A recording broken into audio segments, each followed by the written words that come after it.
Hello friends, સ્વાગત છે તમારું મારી યુટ્યુબ ચેનલ કુકિંગ વિથ ગુજ્જુગલમાં। આજે આપણે બનાવીશું ગુજરાતીઓનો ઓલ ટાઈમ ફેવરેટ નાસ્તો હાંડવો। તો ચાલો શરૂ કરીએ આજની રેસીપી। હાંડવો બનાવવા માટે સૌથી પહેલાં આપણે બેટર તૈયાર કરશું। અહીંયા મેં 2 વાટકી ચોખા અને 1 વાટકી ચણાની દાળ, 1 ટેબલસ્પૂન મસૂરની દાળ, 1 ટેબલસ્પૂન તુવરની દાળ, આ બધું જ દળી લેવાનું છે। પછી એને પલાળવા માટે 1 વાટકી છાશ અને પાણી ઉમેરી એને પલાળી લેવાનું છે।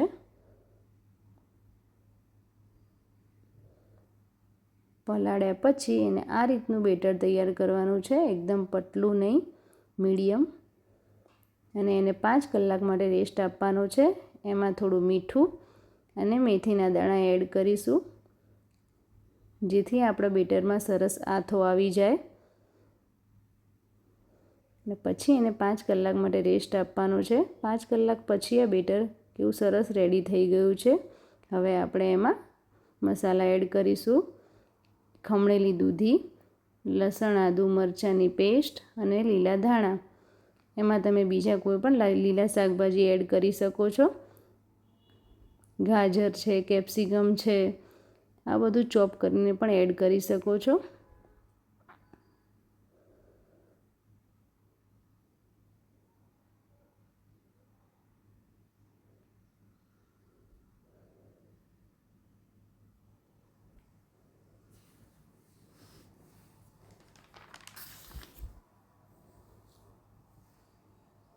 હવે આપણે એમાં મસાલા કરીશું। હાફ ટીસ્પૂન એમાં હળદર એડ કરીશું, 1 ટીસ્પૂન એમાં ધાણા જીરું પાવડર એડ કરીશું, હાફ ટીસ્પૂન એમાં નમક એડ કરીશું। આ બધું જ એમાં મિક્સ કરી લેવાનું છે। હાફ ટીસ્પૂન એમાં અજમો એડ કરીશું, અજમાને આ રીતે મસળીને એડ કરવાનો છે। બધું જ મિક્સ થઈ જાય પછી એમાં આપણે 1/4 ટીસ્પૂન સોડા એડ કરીશું।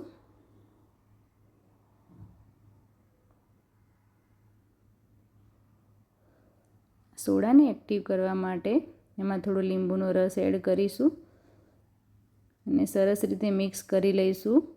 તમે જોઈ શકો છો કે બેટર કેવું સરસ ફ્લફી થઈ ગયું છે।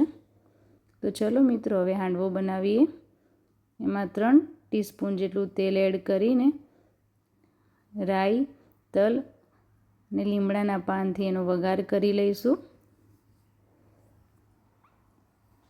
રાઈ અને તલ ફૂટે એટલે એમાં આપણે આપણું બેટર એડ કરીશું।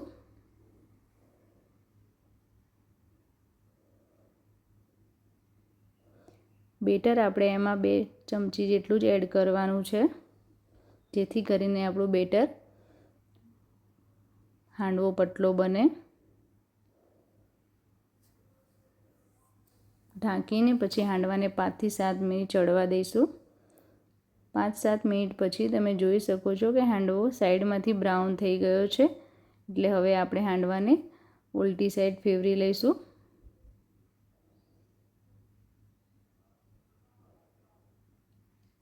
ઉલટી સાઈડ પણ હાંડવાને 3 થી 4 મિનિટ ચડવા દઈશું। 3-4 મિનિટ પછી હાંડવો આપણો તૈયાર થઈ ગયો છે, એને પ્લેટમાં કાઢી લઈશું। તમે જોઈ શકો છો કે કેટલો સરસ પતલો અને સોફ્ટ હાંડવો બનીને તૈયાર થયો છે।